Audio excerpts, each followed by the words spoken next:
Fasten your seatbelts. It's going to be a bumpy ride. You've got a real attitude problem, McFly. You're a slacker.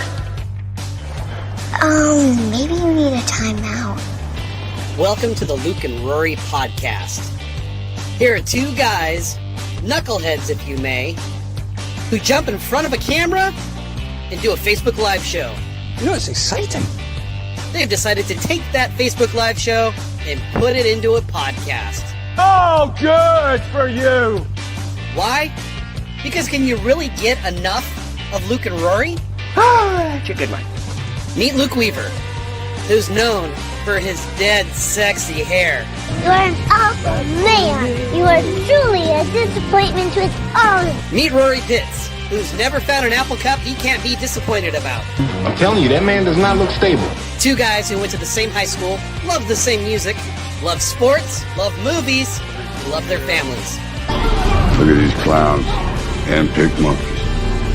All right, looks like the boys are caffeinated and ready to go. Come on, get some coffee. You want some coffee? That's enough nonsense. Now let's join the show. Sound good?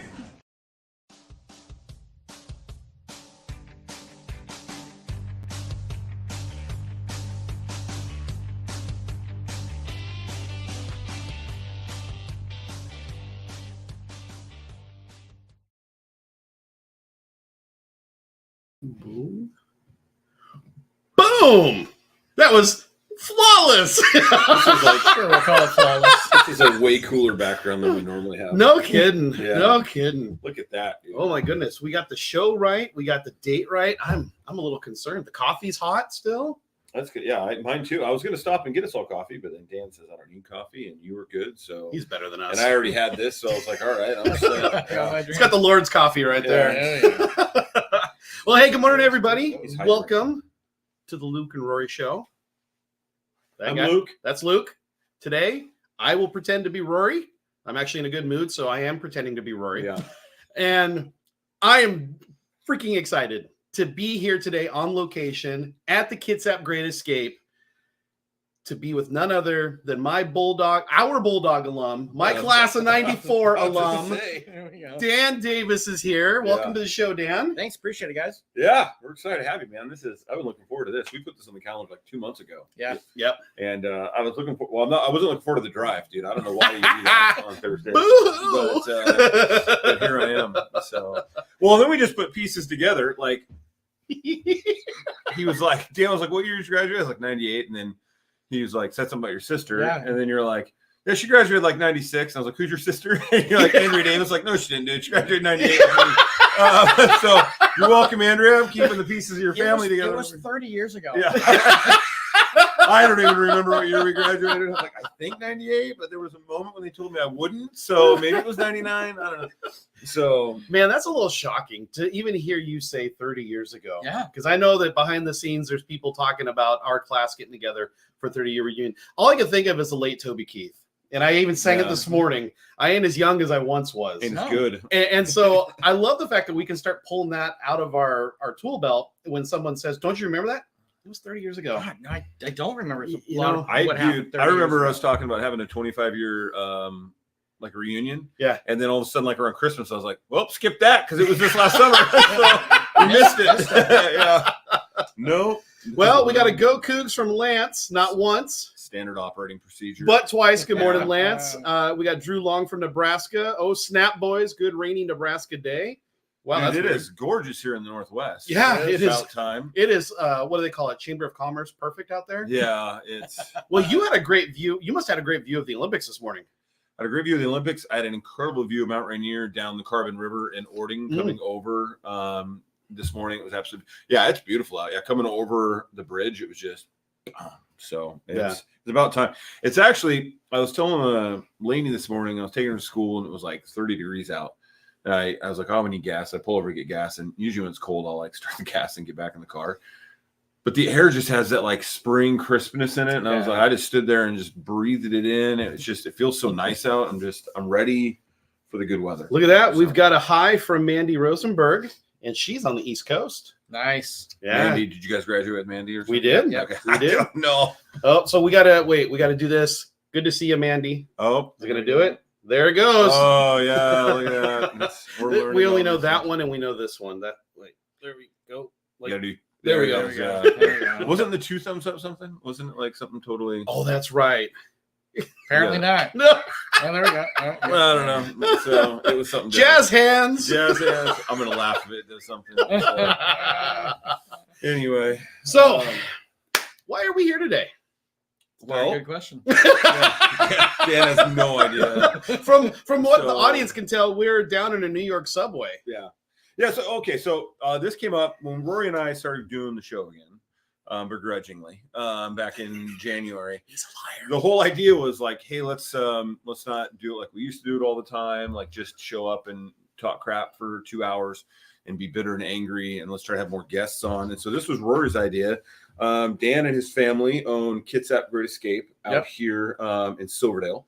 And so for those of you who don't know, Kitsap Great Escape room. And is there anything else going on in here? No, not currently. Okay, cool. So I haven't even seen the whole place. I've seen a little bit of it. I'm really excited. And they set us up here in this New York subway background. So this is one of your rooms. Correct. This is our room called the Terminal. Okay. It's set in a 1989 New York subway station. Although we've got the lights on right now, the premise of this room, it starts out dark. You're in the middle of a blackout. Your first goal is to get the lights turned back on so you can see what's going on. And then you've got to stop a couple of trains that are getting ready to collide because of that power outage. And so, as with all of our escape rooms, you've got 60 minutes to solve the room. We never lock the actual doors, but we do more of a mission style escape room. And once you've stopped these trains, your game's over. Okay. Wow. Okay. So I want to get more into that, but let's back up. When did you guys open? We opened in August of 2019. Oh, okay. Just in time for the pandemic. Just in time. Nice. Yeah. What do you mean we're not essential? Yeah, Enclosed exactly. spaces of strangers? They closed us for 7 months during the pandemic. Okay. Of course, that was part of the 2 weeks. Yeah. If we all remember, Oh, Yeah. 2 weeks. Yeah. 7 months to Fine. spread the curve. Yeah. So funny. I just read a message yesterday. Sorry, we're all No worries. I just read a message yesterday from a buddy of ours in Puyallup that was like, I remember this day, and he like shared back what he had said, and he was like, we just found out today that school's closed for 2 weeks. I was like, yep. Anyways. The longest 2 weeks of our lives. Right? But yeah, I opened in August of 2019 after almost a year and a half of planning, permits. Thank you, Kitsap County. Oh man, it was a nightmare to try and get to this point. Yeah. But after finally doing it, we were able to get open. Going a little further back, I have a business partner as well, Joey Marcello. He's a former retired U.S. Navy out here from Nebraska. And he and I just got together for lunch one day, and we're thinking, come on, we're buddies. Let's do something. They always do these murder mystery parties on New Year's Eve. Oh, that's fun. And we loved going over there, doing it. We dress up as the character and go through the whole thing. But there's always this period of time between the end of the murder mystery and the reveal. Yeah. And I thought, let's fill that time with something. And so I'd gone out to Florida with some family, done some escape rooms out there. He'd been in Nebraska, done an escape room or two. All of a sudden, we're like, you know what? Let's fill that hour of time with an escape room. That's cool. We thought that would be a perfect time to do that. Okay. And the more we thought about it, we're like, forget about that hour of time. Let's make this a business. Mm-hmm. So, like any good guys do, after lunch, we go home and we research and we research. After and we drinking research. And don't tell our wives. We did have to tell our wives eventually. Eventually, that's the key. Eventually, don't tell your wives until you have the whole plan. Exactly. Exactly. So we're researching and we're sending things back and forth via text message or email that day. And he's finding a lot of the same articles I'm finding about, how to do it, how lucrative it is, the fact that it's in a lot of big cities. And I'm like, oh, well, we're not in a big city, but we're close to one. Right. But, and if I may, Yeah. when I think about Silverdale, it's not a big city, but like I grew up on Mason Lake. And if I wanted to, take a girl to the movies or do anything, like I drove to Silverdale. Right. Exactly. I mean, so like you're pulling from a huge, Port Orchard and Mason County out to Paulsbo. Like, I mean, even though it's not a big city, I feel like you have a pretty wide audience. Right. And one of the great things that we discovered is that although we aren't necessarily in this huge city in itself, our population around here changes each time a new aircraft carrier comes in. Exactly. It brings thousands of new families to the area. Great point. And so we just realized we've got this revolving door of people coming through. New business. New business all the time. Yep. So we researched it and thought, we got to talk to our wives about this. I mean, you can't do much without getting it through the gatekeeper, See right? what Oh, yes. says. Oh, Yeah, yes. absolutely. And so both of our wives were nice enough to say to us, you know what? Come up with a business plan. So Remember this conversation. I'm getting triggered right now. You have 6 months. We'll review and decide if it's working. Right. So we came up with this business plan and finally decided, let's put this together. And we thought, okay, escape rooms, this sounds pretty cool. I think we could do it. How do we do it? We've never done it before. We realized that we have to be successful day one. He and I are both working full-time jobs. Yeah. And so we're like, what are we going to do? So we done a bunch of research, and there's all sorts of places online you can buy escape rooms. Well, we ran across this guy out of Colorado, Alan Rushlow, who designed this room and a couple of the other ones that we have. And we start talking to him, and he's like, oh, yeah, I can do something like that. Does he own? He owns an escape room out there in Colorado. He had done just kind of getting started in doing other people's escape rooms at the time. He'd done one or two and displayed them on these escape room Facebook pages. And we really thought, that's cool. Yeah. I like the way it looks. Reached out to him and he said, yeah, we'll do that. So we give him the dimensions of our room. He's got a warehouse out in Colorado that he builds these. Okay. Built it, Huh. disassembled it, shipped it out here, Really? flew out here. Him and his crew reassembled this in our existing space. That's amazing. Wow. That's really cool. So they wired everything up within about a week of Alan being out here, having everything done. We went from bare walls to a legitimate business ready to open. Holy smokes. Wow. And he completely set us up. The whole time we're thinking, okay, as we grow this business, we're going to come up with these guidebooks that people can flip through and know how to do the puzzles. And, we'll be slow enough to start off that, we'll have time to do these different things. We'll have time to do marketing. We'll have time to do this, time to do that. We opened the doors and it was go. That's awesome. And we laugh at it now and think, oh man, we thought we were going to be slow enough to have time to do this. Yeah. No, it didn't happen. But that's what allowed us to get through that COVID years. Yeah. Because with us being shut down, if we had not had the success during the 7 months we were open before COVID, we never would have made it through the 7 months we were closed during COVID. That makes sense. So it was a huge blessing. That'd be scary as hell, though. Like we've talked to people, absolutely, like Tina, where we do the, she opened her coffee shop, and like the next day, COVID showed up, and just that kind of not knowing what's going to happen and what the governor's going to say and whoever the powers that be are going to say. Yeah, I mean, we were constantly in communication with our state representatives, the governor's office, things like that, in trying to figure out how do we open back up. Right. I think that was everybody's question is, what do we do now? Yeah. Finally got in touch with some people at the governor's office, and they're like, okay, you're not essential, but as we start to go through these phases, here's where we're going to put you. Well, they decided to open us back up after, I said, 7 months in the category of a gym. I thought, how does that make sense? Well, they said that a gym does individual classes in a contained room, usually with a small group of people. Your first problem was trying to make sense of what the government had said. That's true. Yeah. Yeah. How does that make sense? Hold on. Hold on, yeah. So I suppose we were, okay, fine. Yeah. We can deal with that. Then they started saying it could only be immediate family, immediate household in the room together.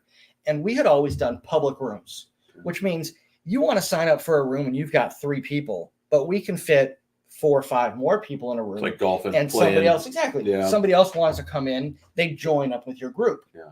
Now, that's one way of doing it. Some escape rooms still do that. But in going to the private room, as soon as your family, your group of friends decides, hey, this is what I want, it no longer becomes available for anybody else. And so we just have your group in these rooms now. We never went back to the other way of doing things. It's worked out. We just thought that people enjoy this more. We would always get a group with some escape room experience and no escape room experience that would inevitably play the room together. And you get that group with no experience walking out of the room going, what just happened? Yeah. I have no idea how we opened that box. I have no idea how we solved that, because somebody with experience would come in and just do it for them. Mop the floor. And they weren't enjoying that experience. And so we're like, yeah, we're going to nix that and no longer do it that way. So that was the blessing of it, I guess. Yeah, absolutely. There are some Silver blessings lining. from what happened there. You're right. Wow. Okay. So So you guys been open for it's coming up on. We're coming up on 5 years. Yeah, we're And you do this full time now? Almost full time. Okay. I've still got another job. For the last 14 years, I've been working as a pharmacy technician. Oh, yeah. I currently am at St. Anthony's Hospital in Gig Harbor. I used to be at St. Joe's in Tacoma. Yeah. I was doing it full time when I started. I've had the ability to kind of go down. Still doing 1, maybe 2 days a week out there. They love having me. I love doing it still. Yeah. Gives me a purpose. But this really does wrap up a lot of my time. That's great. But in addition to this is our teenage business, we'll say. We bought a baby business this year as well. This year we invested in a comic book store at the Kitsap Mall. No kidding. Used to be called Avalon Comics. We bought it, rebranded it Kitsap Comics and Games. Okay. We've had that now since last May. You and your business partner? Me and my business partner purchased that again. And his name? His name's Joey Marcello. Just sounds like he should be in the New York subway. He does this. He does this accent great. I bet he does. Fantastic. We all try and do a New York accent when we're talking in here, but he's got it down. Uh-huh. But yeah, comic book store is more his realm. He's been doing that or in that world for many, many years. Okay. And so we kind of decided he was going to take over that child. I'll take over this child. We still communicate a lot together, but pretty much I'm the operations manager here, and he's there, but you guys co-own everything. Exactly. Yeah. That's incredible. Okay, so then he's a naval transplant. He came here, correct, Navy, and then just retired here and stayed. Met you, fell in love, and never left. Pretty much. Pretty much. We are the work wives, so to speak. Yeah. We just spend a lot of time together, and sometimes we know more about each other than our own wives do. That's funny because Rachel will say to me sometimes I'll say something about like whatever, and then she's like, "Should I call Rory?" And I'm like, "What the hell does that mean?" Like, I know what I said. Yeah. What did you do today? And I'm like, "We got some stuff done." She's like, "I'm calling Rory. Nothing was achieved." And she did call me. Drew says, "Are we breaking out a game of Magic?" No, not today. Not today. We're not doing that today. Robert Beller says, "Morning pimps." Morning Beller. Did you know Robert? You know Beller? I know Beller. Yep. Yeah. Good old Rob, dude, hanging out over there in Walla Walla. So I could tell you this. This guy reached out to me about 2 years ago, probably about 2 years ago, or maybe 18 months ago, and said, "Hey, we've got a new escape room that we're going to get ready to open up. And would you and the family like to come check it out? You know, you'll help us to kind of work out any bugs, any kinks that we have. And in the process, I think you guys will have a good time." And my first thing I said was, "I've never done an escape room before." And so I didn't know what said that to him in the hallway. I didn't know what to expect. And so when we got here, Dan and his team were very gracious. They introduced us to everything, what to expect, how things are going to go down. And then we went into the Parker house, and for the next hour, we had to figure out all these clues and guess these different numbers and this, that, and the other. And it was nice on one hand to do that with my kids because it was a bonding moment. Mm-hmm. And none of us, three blind mice trying to figure this thing out. Yeah. And the nice thing was, Bella and Ryan. Yep. Thank God you had Ryan. Yeah. The nice thing was that the control room, they didn't give us the answer, but they would kind of nudge us. They would kind of say, what about, have you seen the clock on the mantle? Or whatever the clue was. And we walked away from that experience, all three of us, very happy and very satisfied with that experience. Okay. And it was one of those things where I'd always heard of escape rooms and I thought, no, thank you. Not interested. But after doing it, it's fun. And the thing is, I'm sure there's people out there, they've heard of escape rooms, but they've never done them. I highly recommend go do one. I mean, even this guy over here says he hasn't done one. I don't know if I'm going to do an escape room with you because I may throw you under the trains that are going to hit. I'll get out. Don't worry. Doors aren't locked. Yeah. But what I'd like to do after the show is I'd like to bust out the mobile phone, fire up Facebook Live again, and walk through and kind of have you explain, what are the different rooms here? What are the different you've got the Parker house from Christmas Story. Right. So you've got this one. Real quick, we've got the officially licensed room from A Christmas Story. Oh, it is licensed. We know the people who own the rights to the Christmas Story movies. Oh, wow. We got in contact with them through our builder of the escape rooms. And he had done escape rooms based on that. And so we were able to get permission to do that. as a part of that, we had to have some official audio from the movie.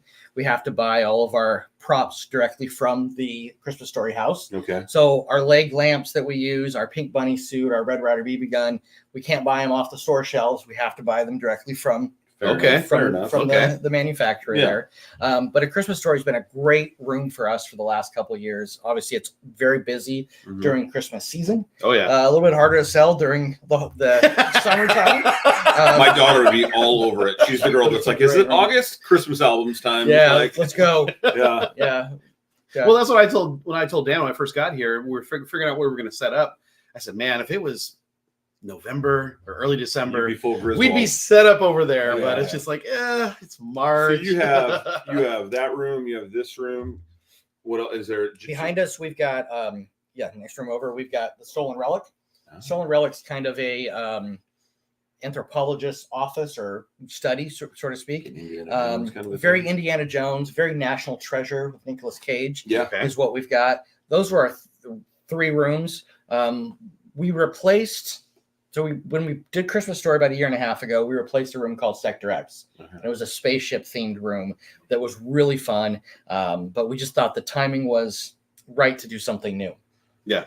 In October of this year, we put in our 4th room, and we developed it all in-house, designed it, built it all in-house, and it's called Kidnap County. Exactly. Luke's eyebrows go up. Don't get trafficked. It's one of those things that if you've been around this area long enough, you may have heard, Kidnap County, that's a good play. It just goes there. But it's a good play on that word. And it is a abduction that takes place. You're trying to solve the abduction. Okay. It's a little bit scarier than our other rooms. All of our rooms are family friendly. Frightening. I'd be in there. Dad, Rachel! We did put a PG-13 label on that room after a couple people have like, I think I should have known about this ahead of time. And I'm like, all right, fine. But we developed when we developed the room, we really tried to stay away from the horror gory and go more with the creepy spooky. Okay. And so that's really what we tried to do with that room. I'm not a huge fan of gore. Horror is a big seller in the escape room industry. There's a lot of crossover between escape rooms and Halloween haunts. Okay, that makes sense. In fact, even the National Trans World Convention has those together, and they'll do those. They just did this last week out in St. Louis. I prefer like kind of the spooky, like edge of your seat stuff. Like to me, like the unknown is a little bit scarier than just right. Like Scream, I'm like, whatever. We all know what's going to happen. She's going to run up the stairs and get slashed. Like it's that kind of unknown. It's the ideas that things that could truly happen in the real world. Worst case scenario. That's the kind of stuff like, okay, no. I'll go watch a stupid Friday the 13th movie. I don't really want to watch these ones that, oh yeah, my daughter could be abducted. Oh yeah, my wife could be abducted. Oh no, let's not watch this anymore. Yeah. No. Okay, so you got 4 now. Correct. What's the schedule? How often do you want to rotate them out? Is you had the Sector X one you said, right? Yeah. So like, would that be something at some point you might like, hey, let's rotate it back in, give New York a break, and we'll bring New York back in a year? I mean, do you try to rotate? We absolutely could. Technology happens so fast in escape rooms. You can imagine the technology on a cell phone or a laptop or things. I mean, you're looking at 5 years. Imagine what's happened in 5 years. So we've got a lot more animatronics, CGI, precision mapping, things like that take place, projection mapping. And there's so many ideas that are out there now that can increase and improve what we've got now. We do hope to have new rooms. We're briefly talking about swapping out some of these original rooms and bringing in something new. But it's a process, as you can imagine. I mean, as you see, these things are glued to the walls, screwed to the walls. There's miles and miles of wiring in these rooms. Everything's connected. And it's not just as easy as taking it out one day, put something new in here the next day. And I would imagine you're also looking at the financials of it. Sure. If a room is making you money, it ain't broke. Why would you swap it out? Right. Is that what you look at as far? Absolutely. Is that why like Sector X? Sector X. It was that a consideration where that one's not making as much, or is it just? We just really felt like we were at a point in time where we wanted something new. It was coming up in October, and by the time we got Christmas Story in, we just thought that the timing for the season was right. But yeah, I mean, these are, as you can imagine, big financial investments. Yeah. And so in looking at it, lot of these rooms, they have been paid off already. Nice. And so as they continue to bring in people to play the rooms, it's additional money on top of what we've already invested. So Right. it is nice looking at putting something out there to bring in new rooms. Yeah, I think the price of that would surprise you, honestly. Now, I haven't walked the whole Sure. upper, but do you have room if you wanted up here to just add some more rooms? Like, how much space do you have? Like, you Technically, need more- yes. Okay. We're under contract for more space up here where we're at. We're right above what used to be Kitsap Bank. Yeah. In the same complex with Harbor Freight, Grocery Outlet, and the former Mongolian Grill downstairs. The former Mongolian Grill? They stopped business in January. Shut your Yeah. face. That's it. I'm going home. I literally was saying to myself, After you're I planning think I'm on going lunch. to go into the grill after this and get some food. Yeah. I hate my life. I am so sorry to disappoint you. That's it. I quit. Yeah. Wow, really? So okay. 2 years ago, we signed a 10-year lease for this space. Wow. With commitment, bro. with the commitment Yeah. of being able to grow with additional space. Part of that commitment was, and this is from the county commissioners as well as all the building codes now, every entertainment venue has to have sprinklers. Okay. We did not have sprinklers when we opened this facility. We were grandfathered in, Nice. but we cannot expand without without sprinklers. So I can't say we're to open some new space and that's going to continue to be grandfathered in. So we're waiting on the landlord can't to just do give them some that. squirt guns when And- they go in. Yeah. Covered. Yeah, exactly. If there's a fire that breaks out, just Why is there a modern fire extinguisher in the Parker house? Yeah. It's a water slide theme park. It's fine. yeah, not worried about fire at all. Yeah. All right. Okay. Oh, Phone's ringing, there you dude. go. No, somebody's calling. Well, I'll get back to you. Yeah, it's fine. It's fine. Well, one of the things that you shared with me off camera in the past is how important this space is to the community. And I'm sure you as a business owner, on one hand, you want to say, yeah, we're important. But on the other hand, I know you're humble and you say, we do what we can around here to entertain the people. But what I'm going to say is that you shared with me how you guys have partnered up with the military. Mhm. And because Bremerton, Silverdale, Port Orchard, it's a Navy town. Right. And you just had mentioned how, we have so much turnover every couple of years. And I'd like you to share with everybody, and especially with Luke, because I know Luke hasn't heard this story, about what you guys have done partnering up with the local military here in town. Sure. Coming out of COVID, we're trying to drum up business. Yeah. We just opened back up with all these restrictions. And the U.S. Navy chaplain at the time, Donnie Kime, gives me a call. And he's kind of talking to me. I'm at home at the time and kind of just trying to figure things out. You guys got an escape room, right? Yeah. Military chaplains, by the way, are truly the Lord's servants. Oh. Like, they got to deal with us. Yeah, Good on you. good. Yeah. So he's kind of asking a bunch of questions. I'm like, yeah, what's all this about? What do you want of me? Are you bringing people in? He's like, I've got an idea. Okay. Well, this idea turned into what they call Credo. And twice a month for the last 4 years, the Navy's come here, used our facility for oftentimes young sailors, but sometimes they're more advanced sailors. And they come in and they teach Navy resiliency or just resiliency in general. They talk a lot about the suicide risks of the military. Yeah. They talk a lot about the stresses of the military. And they do that by doing some classroom, but they play all three of these escape rooms here. We've got a fourth one now, but they've played all three of our escape rooms. And what they do is they learn how to lead. Yeah. They learn how to listen to other people. But the main thing they learn is that it's okay to ask for help. Nice. And they really likened that to asking for help while they're stuck in an escape room. Yeah. But in the classroom, they look at that as, hey, if you're struggling in life, it's okay to ask for help. And so we're really proud to have been a part of that for the last That's 4 incredible, years. man. Yeah. That's amazing. So twice a month they come? They come for the whole day, or? They'll come for an 8-hour day. They'll start at 8 a.m. They'll done about 4:30. And they do a lot of classroom. They'll do the 3 escape rooms. They'll do lunch. They'll just kind of communicate. And really at the end of the day, they leave with some skills that hopefully they had ahead of time, but some reminders of those skills. Yeah. And just like I said, for us to be a part of it, we learned. So they'll go through a little bit of classroom. They'll come in and they'll do their first escape room. A lot of guys in the military, they're just, they're proud. They're excited to do what they do. They don't need help. I got this escape Yeah. room. I can figure this out on my own. No, I don't need help. I mean, And they're- 90% of them probably can't. We're knuckleheads. Exactly.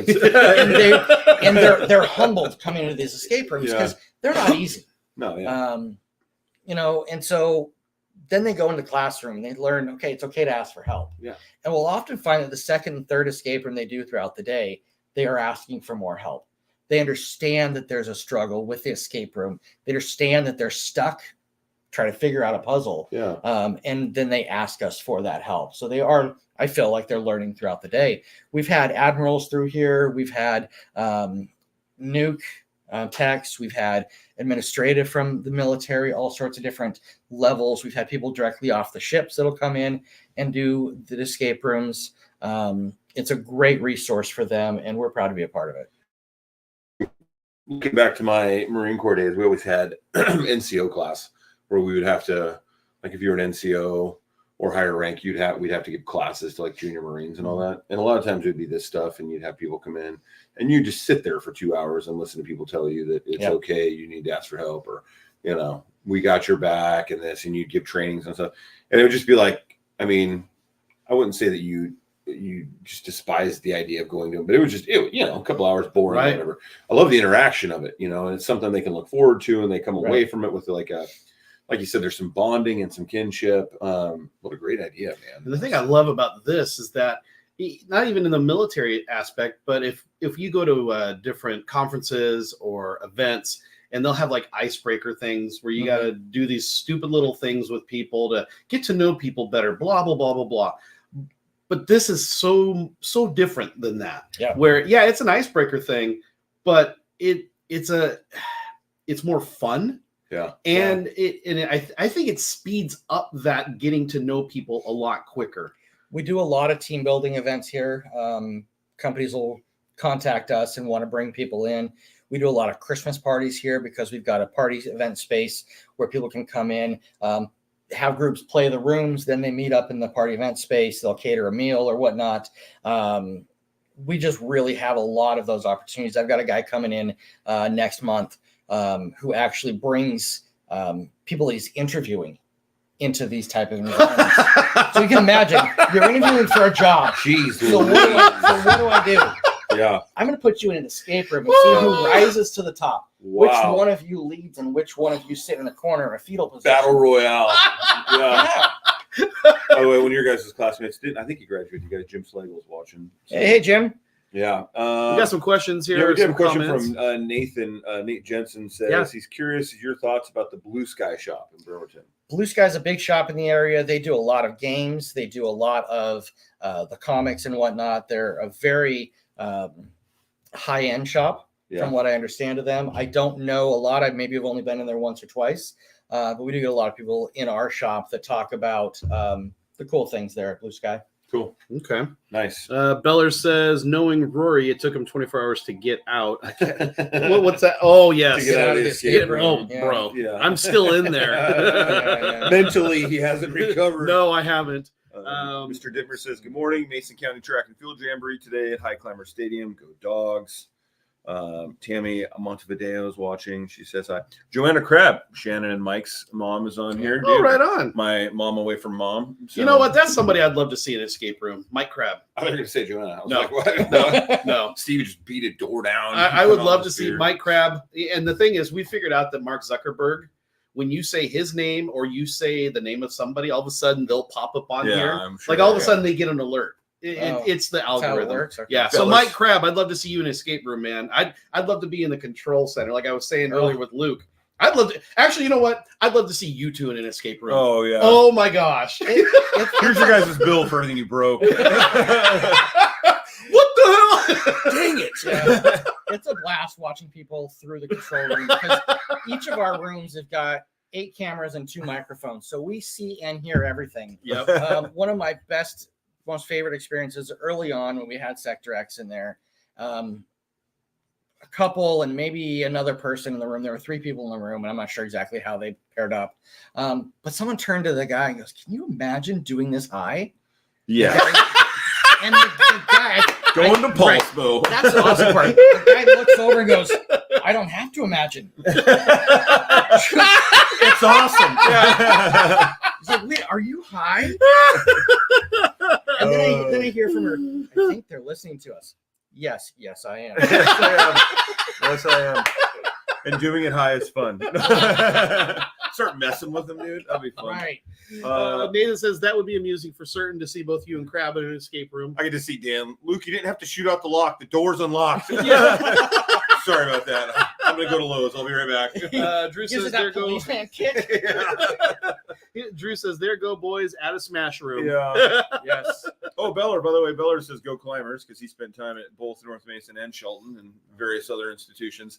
My man, Joe Richardson. I don't know if you remember Joe Richardson. He went to Shelton with you. I coach his son now, and he knows you and your sister. So we were talking about that the other day, but he brought your name up as one of our mutual friends. So anyways, Joe Richardson says hi. We can move on now. So now now you know Joe. Yeah. Yeah. And so the funny thing is you talk about how you've had some amusing things happen from the control room. Have you ever had to kick anybody out? I don't know that we have. We've gotten to where we've had to warn people that, hey, if you do that again, we're going to kick you out. Oh. I had a situation one time where someone was in one of our other rooms, and some of our escape rooms, with spoiler alert here, some of our escape rooms are multiple rooms. So you'll find a hidden space in some of our rooms. I did. And as they're going through to the second room, I hear over the microphones, hey, don't forget to grab the beer. Yes.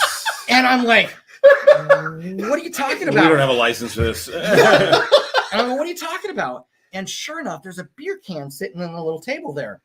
And I'm like, excuse me, you guys can't have that in there. Oh, I'm sorry. Oh, I'm sorry. Yeah. And I'm like, why don't you leave that right there? You can get it when you're done. We do get a lot of people through our rooms that just do dumb things. We have had things broken off the walls before. We have had to tell people, don't do that.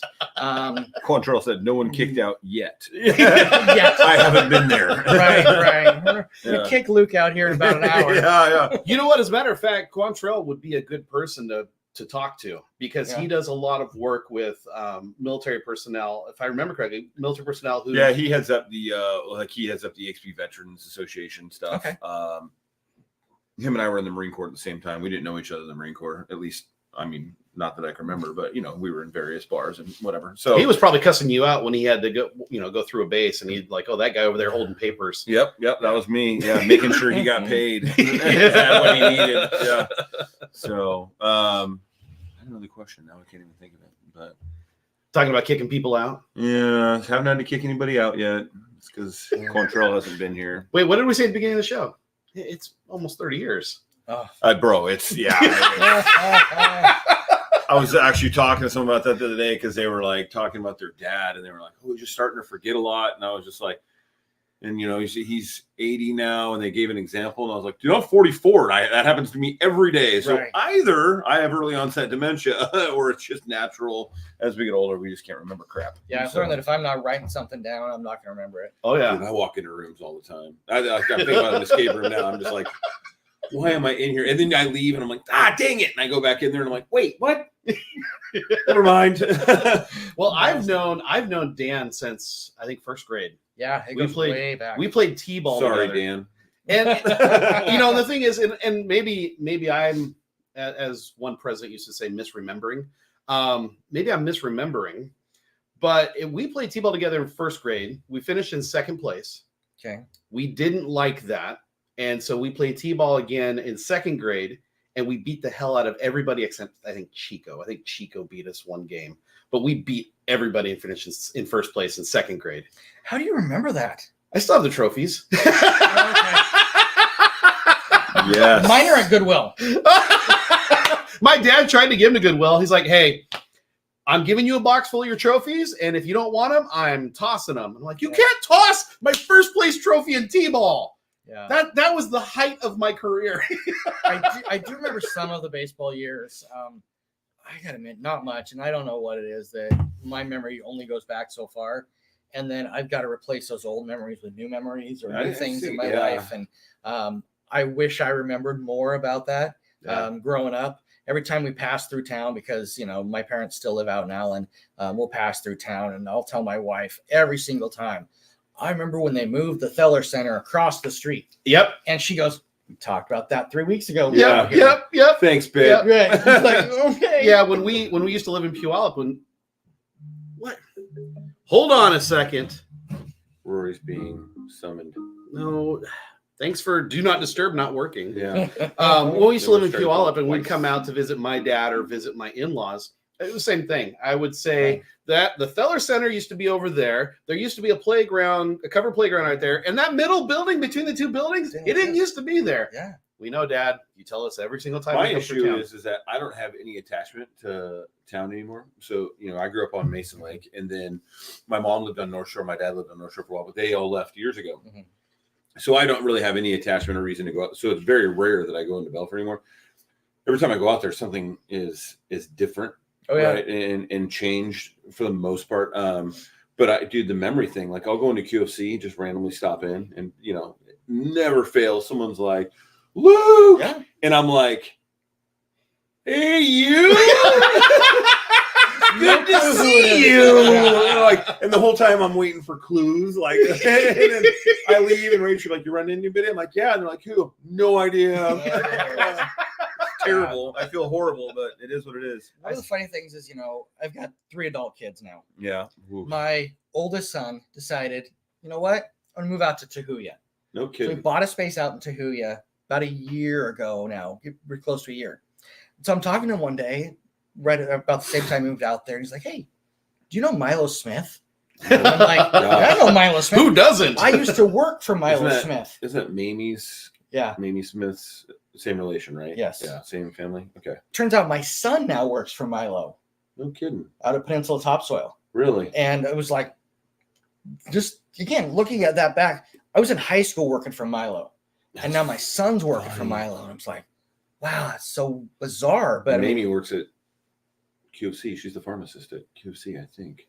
I'm not sure. Small world. Yeah, dude. Small could world. be. I saw somebody post on a Belfair Facebook group the other day, and they were they showed an old picture, and I'm talking old picture, black and white, back in the 40s or 50s, of where the QFC gas station is right now. There used to be Pope Market or something like that. Pope. Yep. And I don't remember that. I think I might remember the building, but it was really decrepit. Yeah. But to hear people get on there and say, "Oh yeah, that's in the parking lot where the old Thriftway used to be," and I'm like, then no, it was Stock Market Foods before then. Stock Market, Thriftway, then QFC. Yeah. I remember when Stock Market opened because they had a clown doing like balloons and stuff for kids. You know, I mean, it's funny. Now we're gonna go down memory lane, but that's. I loved Mr. Chin's. We we would go into Stock Market and get Mr. Chin's, and then we'd go upstairs and sit up above in there, and then just kind of, you know, people watch. Yep, people watch and see who's coming in, and oh shoot, they're coming in. That whole plaza was like everything back when we were kids, because like you had Stock Market, like you said, you had that up there, but then there was the clock, right? You'd meet at the clock on a Friday, Saturday night. Yep. At Olympia Federal Savings, which is now freaking DQ, the hardware store. Yeah. And they ripped out, they tore down that old tree. Shop was in there. Ray's Barbershop used to be in there. Yep. And then the tree. Dude. And then Ben Franklin, which is now Scott McClendon's, moved over to the Thriftway because the Thriftway became Stock Market Foods. Yep. Do you remember Thriftway having the old cafe in there? I don't. I mean, I'm sure it was. I remember my grandparents taking me. You'd go into Thriftway, and then just off to the left, they had an old school cafe in there, and you'd sit down and have breakfast or lunch. We're way off topic now. Oh, that's good. Okay. This is that reminds me memory too. lane. Speaking of cafe, did you guys ever go to the Elgin Clifton Deli when it was? Oh yes, familiar. So it's right where like the card shop is. I think it's Magic Cards. Right across from Mitchell Lumber. Okay. Yeah. The old card shop. Oh my gosh. And now there's Magic Cards out there owned by Travis Merrill. Okay. So Merrill was a freshman, I think, when you guys graduated. But the Elgin Clifton Deli had the best sandwiches. They make truly did. them right in front of you. Did. Oh my goodness. And then the was it the Belfair Cafe? Yeah, Belfair right next Cafe. to the old post office, which is now what, the White Barn or something? Yeah. So Beller, funny as it is, the Clipper is still in Belfair, although I believe Sherry's trying to get out. Yeah, she's going to She's trying to retire. Beller says he's getting baptized on Easter. So proud of you, dude. Excited, man. That's nice awesome. job, dude. Maddie was baptized on Easter last year. It was pretty special. Renee! Yes, there she is, the president of the Kitsap County Fan Club, Renee Shepard.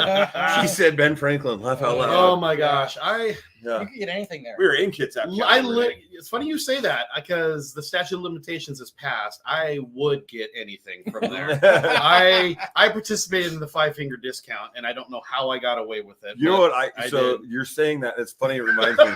I remember when we were like in junior high for whatever. Well, because you're from Belfair, like it's the cool thing to do. Like you think about like James Dean time frame, right? It's cool like to smoke. Like for us from Belfair, it was. Do you dip, right? Do you chew? And so I can remember junior high walking through Stock Market, and they had like it was before like they locked it up. Yeah. They had I remember walking by and just because of you, right? Yeah, probably. Yeah, probably. Bad choice. I remember I snaked a pack of Red Man on the way by, and out the door I went, and that was like a Sandlot situation. Like the Red Man is not which reminds me, because Crab's on here. Years later, we're out hiking in the woods. We were like in our early 30s. It's like 10, 12 years ago or something like that. We all got cigars and stuff because we always have cigars and whiskey when we're out in the woods. And Crab out of nowhere pulls out a pack of Red Man. And he's just like, you want something? And all of us are like, no, we're good, dude. Like, and he goes, then he puts it in, and you look over at Crab about 15 minutes later, and he's just like, what did I go, bro, you don't look so well. And he's like, this was a bad idea. I'm like, bro, dude, the Red Man, the long leaf, that's no joke. Yeah, bad idea. Yeah, but I can remember snaking a pack of Red Man from Stock Market back in the day, like an idiot. I never dipped back I tried it like twice, and I was like, this is ridiculous. I tried smoking twice in high school. Smoking is the worst. I don't even know how people do it. And the funny thing was, I don't know if I shared the story before, but I snuck of course, that's what you do. You sneak a cigarette from your parents. So I snuck a cigarette from my dad's pack. What was he smoking? Generic. My dad was smoking the Camels. Yeah, it was completely generic. My dad, he's very frugal. And so he's like, I'll buy the cheapest. Renee said she stole gum and got caught. Good. Mike goes, sneaks up on you. Oh, man. Yeah, so I stole a cigarette from my dad's pack, and I went outside. The neighbor next door had an old school single wide trailer. And so I'm like, I'm going to go underneath here, and so nobody can see me. Yeah, exactly. So I light it up, and I smoke it. And I'm thinking, I'm Billy Badass here. Yeah. I get on the bus the next day, and I can't remember. I think it was Joe Lyle, but I can't remember for sure. But I told him, I said, yeah, I smoked a cigarette yesterday. He goes, did you inhale it? Inhale it? What are you talking about? Of course. What are you talking about? Inhale it. He's like, dude, you didn't smoke a cigarette. You got to inhale it. So Joe Lyle. Try it again. So I tried again that afternoon. My dad had his pack right there. So I snuck one out, went underneath. Took my first inhale of a cigarette. Cough for a week. Yeah. Like, nope. So that was the only time. And it's funny because my wife gives me crap about smoking cigars. Yeah. And I tell her, I'm like, I don't inhale it. And when you do accidentally inhale a cigar, it lets you know. Near death. The Obama excuse, right? No, Clinton. Yeah. Clinton. Yeah. Yes. I didn't inhale. Drew says, I would throw a pinch in my mouth while getting ready for hockey games. Of course you yeah, did. Dude. You're from Boston, dude. You're from Massachusetts. Makes absolute sense. Yeah. They were doing that before they could walk, right? Oh, yeah, absolutely. Well, that's like, dude, I coached in Eatonville. I coached, like, growing up, like, you go out to Eatonville, I'm like, I don't know what they feed these guys, but, like, we'd play basketball against guys that had hair on their back. Oh, yeah. We also looked like we were 11 when we were 18. And but then I coached out there, and I'm like, man, half the girls' basketball team dips. They're passing around the spit cup on the bus. Like, I don't know one kid that I coached from Eatonville that hasn't chewed. Or I'm like, oh, my gosh. Yeah, it's just a thing out there, apparently. Yeah. So, man, Belfair, dude. Small world out there in Belfair. Theller Center. See, I don't remember Theller being moved. I know. I think it was a big deal. They had it was us all like out first or second grade. I vaguely remember like hearing about it, but I just don't like. I mean, I was younger. I was 4 or 5 years. Oh yeah, you guys, and so Yeah, it was cool. It was a cool thing to see, to actually see a building go across the road. Yeah. I remember going to that building. So they must have done it in second grade, because first grade I remember going into that building and they had like a Christmas craft fair, for us kids to go in there and buy stuff for our parents and stuff like that.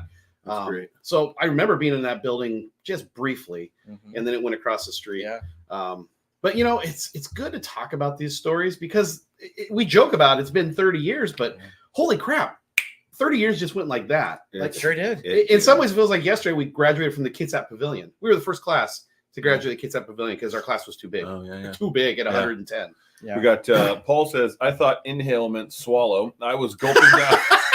I was gulping down smoke, not cigarette. Ended up belching up smoke. Oh. My altered friends found this to be the funniest thing they'd ever seen. Later, we were lighting fires.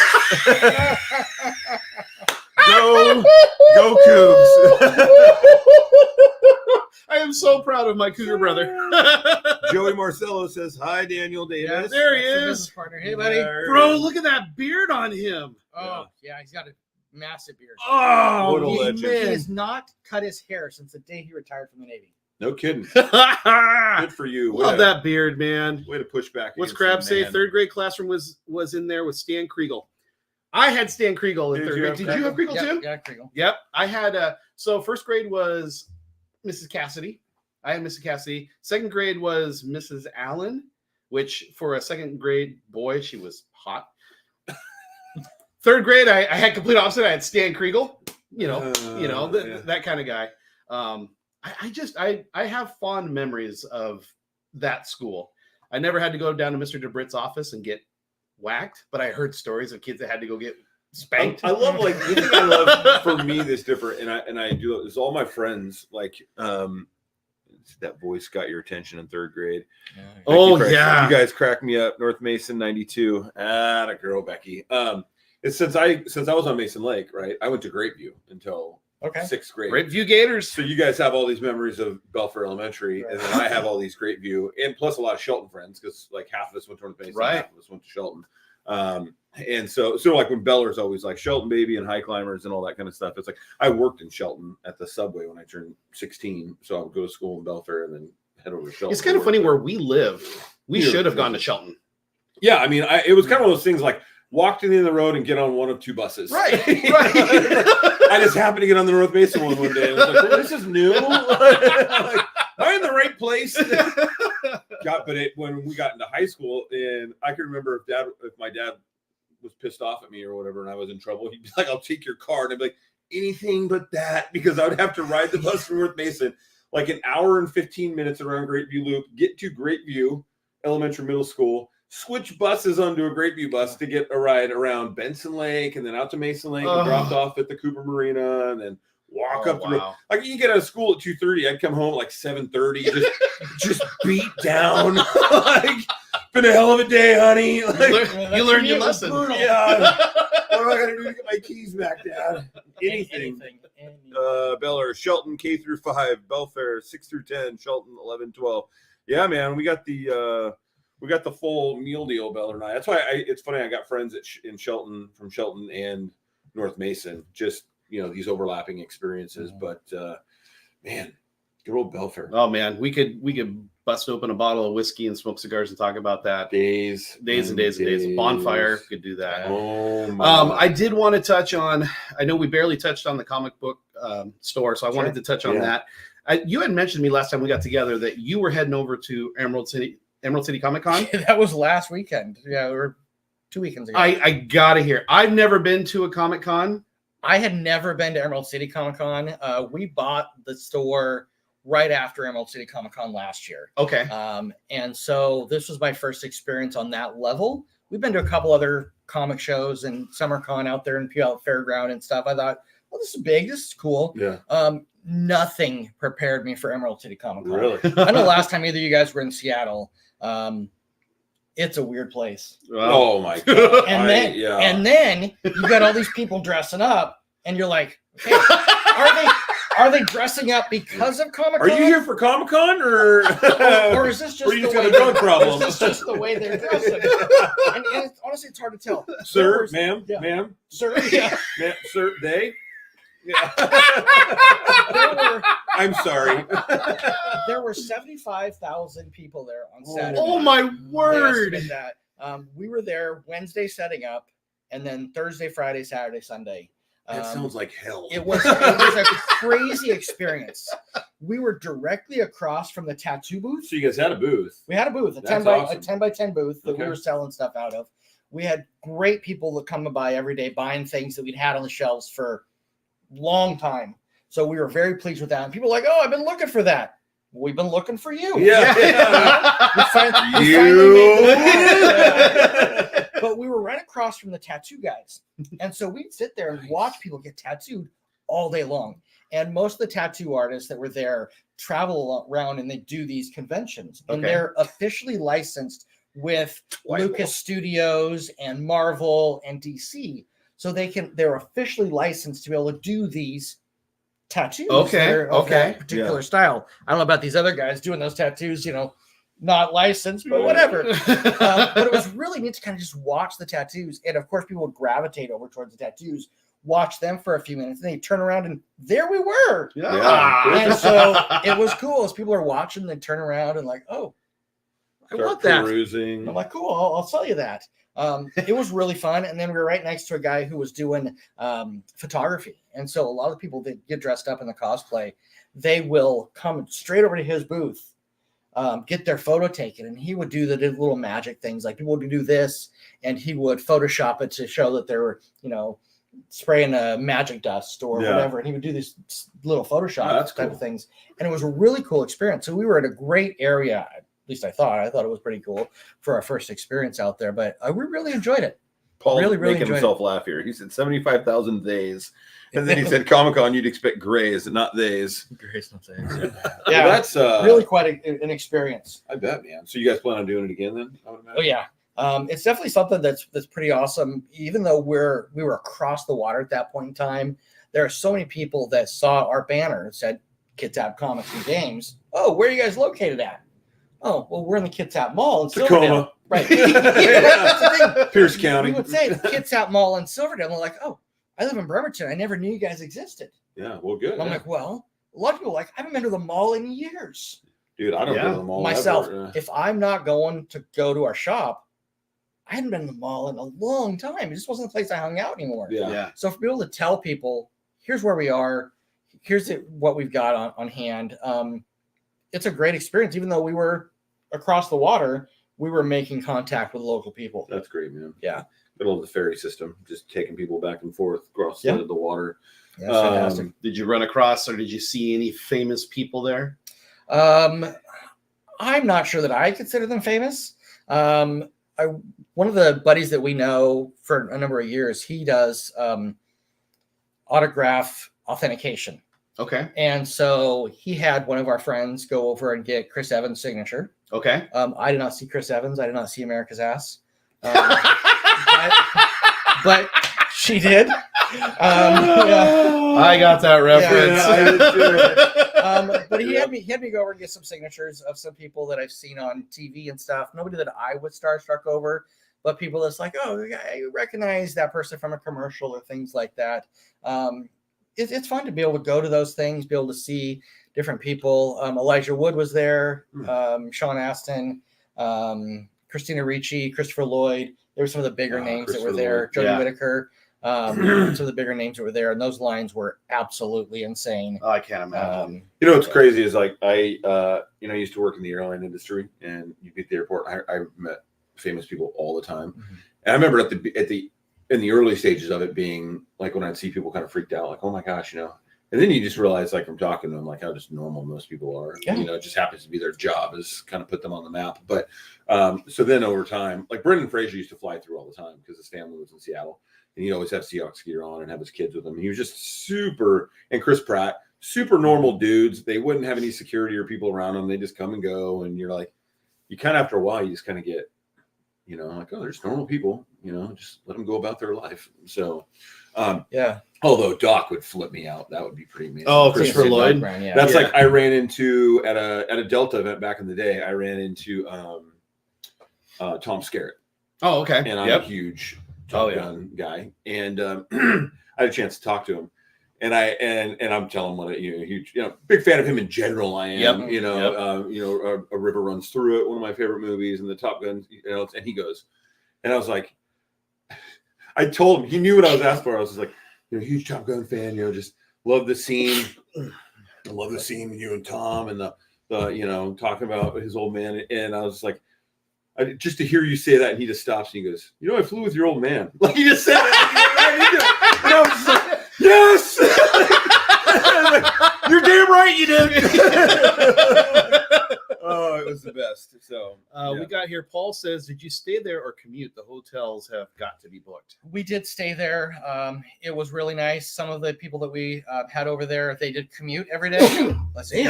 I know people that were getting like 4 hours of sleep a night because they live in Bremerton. They were taking the ferry over, and our lovely Washington State ferry system with one boat. The last 2 or 3 years or so has been screwing that Bremerton run up. Yeah. And it's one boat. So figure it he was out. having to take the 6 o'clock boat to get over to Seattle so he could be there before 10 a.m. because the next boat didn't leave Bremerton until 9:30. My wife and I spent a month in Australia 10 years ago, and we were in Sydney, and you know, it's a water town, and they have tons of ferries and trams and buses going everywhere. And they have the public transportation thing and the ferry system thing just down to a fine science. Like I remember being there and traveling was so easy, off and on ferries. They're always on time. And I was like, oh, this is how it's supposed to work. Like I just assumed everything was a crap show all the time. Right. Like We were in the Bay Area a couple months ago. It was the same thing. I mean, you could get on a boat here and choose between this destination, this destination, this destination. And they were always on time, and they were going like this, and they're crisscrossing. It's like, okay, I want to go from here to here. Yeah. How easy is it? They showed me how easy it could be. Well, and I can remember getting to places and going like, we just bought like a pass. It was like a 30-day unlimited on all of their ferry, tram, bus, whatever it was. You could even like check a bike out or whatever and cruise. I can remember getting somewhere and being like, oh, we missed that tram. Oh, forget it. Let's just cross the street. There's a bus going to the same place in 5 minutes. We'll hop the ferry. You know, it's just so easy. Oh my goodness. Not here. Joey says Chris Evans of Boston. Danhausen. Danhausen. Yeah. You met Danhausen from AEW. He came to the booth. He's a weirdo, man. He's got kind of the makeup, kind of like Sting does. Who? The black. Okay, hold on. Backtrack. Who is this guy? An AEW wrestler. So AEW, if I'm understanding it correctly, is like the second. It's the up and coming. So it's essentially like what WCW was in the 90s, like catching WWE. They've become a problem for WWE. They have a huge following and audience. Okay. They've taken a bunch of their stars, but Joey says he came to our booth. Yeah, it was really nice. Came to the booth. Danhausen does actually that. over looking at the tattoo guy. Turns around, Joe's like, "Are you Danhausen?" The guy's like, "I don't know, you know." He's such a weirdo, dude. Yeah, such a weirdo. And for a few minutes, he had both of us kind of wondering, is this the real guy? And finally, he's like, "Oh, I'm just the local guy. I kind of play him here in town and stuff like that." And after a while, he's like, "You ain't that big, Danhausen." But you look like him. He goes, "Yeah, I am him." And his wife is some big like she does. I can't even think of the word for it, but like the sultry like show dance singing shows or whatever, kind of like Moulin Rouge type burlesque. Yeah, she's like a bit like big time burlesque. She's famous in that realm, and so he's always on his socials posting about his wife and stuff. But okay, Drew says Chris Evans is a Boston native. This I do know. I was actually. I'm glad you said this because my wife and I, we went down a rabbit hole about 2 weeks ago about accents and how different accents from Boston, New York, everywhere, the South.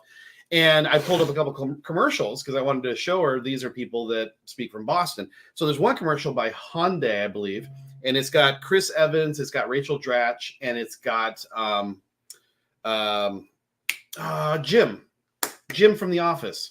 Okay. Oh, John Krasinski. Yeah, and they all that's my wife's second husband. So well, he's my second husband too. So I mean, but trade-off nights. But it was so awesome for that commercial. They just have a wicked thick accent. Yeah. And so there was that. Have you ever seen the two SNL skits? One of them is Dunkin' Donuts with Casey Affleck, and the other one is Sam Adams with Bill Burr. Don't know if I've seen that one. Oh, did I tell you I showed both those commercials to Christy? Yeah, you did. Oh my gosh. Yeah. Freaking awesome. Just hilarious. If you want to, and I'm sure Drew can chime in and say, yeah, that's what it's like in Boston. But it's basically you got them trying to do a nice fancy commercial for Dunkin' Donuts, trying to do a nice fancy commercial for Samuel Adams pumpkin ale lager or whatever. And then you got two native Boston guys in there that they just wreck the scene, and it is hilarious how they wreck the scene. Yeah. The one thing that always gets me is when Casey Affleck has a cigarette outside the door. So he's got the main door open, but he's got his arm right there. And the manager comes over and says, "You can't smoke in here." I'm not smoking here. I got the cigarette outside. I ain't smoking here. It's a classic. So yeah, Boston native. Joey says he's a wrestler. Yep. Paul says Spidey Coog was there. I can't pull that up. Maybe you can. No, Crab says AEW is owned by the Khan family. They also own the Jacksonville Jaguars, the Pockets. Yeah, very much so. they got oil money. The Ghost Ka. And then Paul says Khan. So Yeah. So Danhausen, that's funny. Danhausen just walking around. Yeah, He's a weirdo, man. That's the thing is about Comic-Con. I've seen celebrities do this before, where they'll come to these Comic-Cons as, an artist where they're going to get some signatures or photographs taken. They're not there the whole time. So they've got hours and hours to do things. They put on a mask, Comic-Con, do their cosplay as somebody else and walk around, and you have no idea that somebody came and visited your booth because probably 80% of everybody was dressed up. Bro, I can't commit, man. The cosplay people are just like it's committed to their craft, dude. Like there were like some absolutely amazing cosplay. Oh, I'm certain. Yeah. I mean, these people like spend hours and hours and hours on their outfits and sewing and makeup and everything. I mean, it's a way of life. Yeah. What's his name? The Mythbuster guy, not Jamie, but Adam Savage. Oh, yeah. He would do that at the San Diego Comic-Con. Yeah. He would dress in an outfit, just walk around, and nobody knew it was him. Right. Yeah. That's crazy, man. I would have loved to have gone just to see the guys from the Lord of the Rings. But when it comes to famous people, Rory's fanboying on Elijah Wood. The thing is, I don't like when you talk about your experience at Delta. That's probably about as far as I would want to take it. Is hey, nice to see you, Chris. Just treat him like a regular person, because I don't fanboy out on. There's people. only a couple that like I thought were like Chris Pratt was always funny, very very nice and genuine. Brendan Fraser, very nice and genuine. Like Macklemore would come through all the time. He was very nice and just kind of do his thing. The only ones that were really like Michael Phelps came through one time by himself, and I was like, bro, you need some people, because like everyone recognized Phelps, and it's on the tail end of like him, I'm just walking around with medals. But the one the only one that, well, not the only one, I met Cortez Kennedy was a big deal because I love the Tez, but was Kareem Abdul-Jabbar. When I met Kareem, like that was different. Like I was just like, oh my gosh, like this guy's just a different level, breathing, living legend. Yeah, just and super nice. I love to tell him. I've told him before, like he just walked by and I was like, oh my gosh, like. And so I immediately went to a computer and I printed out a boarding pass that had his name on it, and I went and I found him. And I was just like, I went up, I was like, Mr. Abdul-Jabbar, I was just like, I'm really sorry to bother you. He's a huge Showtime Lakers fan. Like, and I was just like, guys, like, would you mind signing this? And he doesn't even say anything. It's like the most Yoda, like sage on a hill, like thing. He looks up and he's got a leather briefcase and like a corduroy jacket, and he just kind of puts his long, huge finger up in the air and he reaches into his leather bag and he pulls out like a plastic thing of cards, like a basketball cards. Okay. And he pulls one out in a Sharpie and he signs it and he goes, how about that? And I was like, oh my gosh, thank you so much. And then he goes, of course, be well, young man. He's afraid you're giving him like a blank check to sign or something. I know, yeah. I just looked at him, I said, thank you so much. And he just goes, of course. And then he goes, be well, young man. And I was like, I will. Oh my gosh, I've been touched by the hand of God. Like it ran away. Like, it's just different. Yeah, yes, I am talking about Kareem. No, not Kareem, dude, from Indiana State. Kareem Abdul-Jabbar is also from Indiana State. Yeah, two totally different people. Yeah. So, I got a question. Back to the whole escape room thing before we wrap up. How long have escape rooms been a thing? Like I've just been hearing about them more in the last, say, I don't know, 3, 4, maybe 5 years. Like, is it one of those things that started on the East Coast, like everything else, and finally made it here after 20 years? Started in Asia. Really? Honestly, from doing a lot of the research that we've done. So 5 years ago when we brought it to town, it was new. We introduced it to a lot of people who never had that experience. They've heard about it, not really seen one before. And that was kind of a unique experience. But started out in Asia, and then I think San Francisco might have been the first one here in the U.S. to have one. Okay. But it's really exploded in popularity. Yeah. You'll see it in TV shows, movies now. Yep. right about the time we were getting ready to open up, they came out with that horror movie called Escape Room. Yep. And, you know, the fire marshal's really looking at us like, are you going to lock people in a room? Are you doing stuff like they did in the horror movie? So I'm like, That's exactly what we're doing. like, no, it's not. It's a murder ploy. Right. It's not like Saw. It's not like Saw. that at all. There are some of those that exist out there. No, thank you. We go to Vegas from time to time and love to play the escape rooms down there, and they're on a different level. But they've got the Saw escape room, Blair Witch, a couple of those types Blair of Witch. things down Oh there. my that are gosh. just really up that level. Yeah, we just try to introduce it to people. Well, Paul says they were huge in the Middle Ages. yeah. Yeah. That was a whole nother experience. Yeah. But, Alcatraz. well, I think it's cool because I can remember being, like I was saying, a teenager and, you know, driving a day and a half to get into to take, you know, a date out to the movies. Sure. Not your sister. That was long. I was 8th grade. We just hold hands and walk in the halls. But no, but just walk. I mean, come all the way here. And essentially the only thing to do to take a date was like go to a movie in Red Robin or something. You know what I'm saying? Like, I just think it's really cool. It's just another totally unique thing to plug into the Silverdale landscape that, you know, kids can do, teenagers can do, cool date night, cool fun thing for the family that just wasn't here before. Like, I mean, Silverdale has everything you need as far as shopping and all that kind of stuff, but like just like entertainment value. It's something that they've never had. And that's one of the reasons why we decided we wanted to do something. There's just not a lot of entertainment options here in town. Yeah.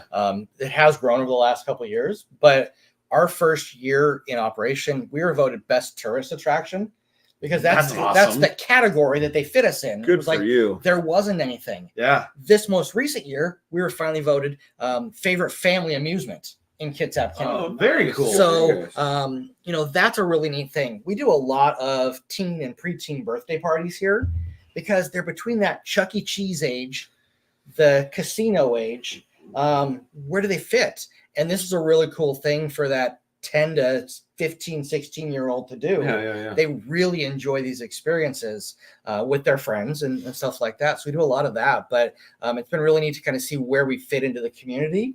People love the fact that there's something to do here in town when there's just a glaring gap of things to do. And there's a lot of things that have come in the last 5 years, but we're proud to be a part of that option. The vibe is great, man. Like in my mind too, like we were talking about like the horror stuff. That's what I think of. That's the first thing I go to when I think of escape rooms. Like crap, like I'm gonna soil my pants. Like it's just gonna be horrid. But like it's just friendly vibe. Like there's nothing in here that you can't bring the family to. Correct. You know that everyone can do. Like you said, from a kid on up. It's what a great idea, man. Good for you. I'm glad you guys are successful. We get all ages in here. In this room in particular, we've had a family who brought in a little girl, maybe 2 or 3 years old, and her tablet. She sat in the corner while the family played the room. Standard family gathering. Exactly. You sit there in the corner on your tablet and you watch. Right. Watch TV in the corner while we play. But it's a lot of fun. Good. You got one question here. Have you ever had a crew that just blew right through it, like the Big Bang episode? We've got some groups that'll come through and they'll spend 30 minutes or so in our rooms that we allow 60 minutes. That's about the fastest we've had people come through these. Okay. There are some people. You don't get half off, buddy. Sorry. Right. Still paying full price. Yeah. We have some groups that'll come in here and you're like, are you sure you haven't played this before? I know one guy, I won't name names, who brings all of his dates here. So he can look impressive to everybody and think, oh man, that only took me 20 minutes. That's a Luke Weaver move right there. No. Professional level attained. I'm like, buddy, this is the 8th time you've done this room. He's flipping you a 5 to shut up. Oh man. Gosh, that's brilliant, man. That's next level right there. Good to see you still got some professional daters out there that aren't just swiping left and right. We've had a lot of first dates take place in an escape room. Okay. We find that to be entertaining. Yeah. It's like, all right. Really find out if it's going to work. Did you work well together? So there'll be a second date. Drew says that's a power play right there. Bring a date. Yeah. We had a couple who showed up here last year in a tuxedo and a wedding dress. This is the first thing they did after getting married. was come here. What? That's really There's Yeah. something else that should be first. We thought, yeah, right, exactly. Turn off the cameras, guys. Or maybe they wanted the cameras left on. Yeah. Old school consummation. Everyone's cheering them on.